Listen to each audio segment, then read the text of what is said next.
In 1980, I was 18 and I joined the punk movement.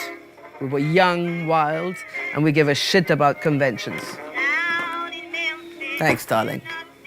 I was pretty hot then and had flings with Joe and Sid and other punk celebrities. And that made me realize something.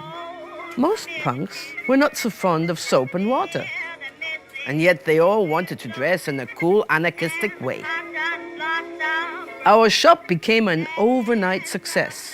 We created all the important punk styles. The rotten punk, the vicious punk, the joey punk, and the punk da. All our outfits shared one basic principle. We were fighting the queen and the establishment that was enslaving us. Soon I was so overworked that I was forced to sell unfinished pieces with safety pins still hanging from them.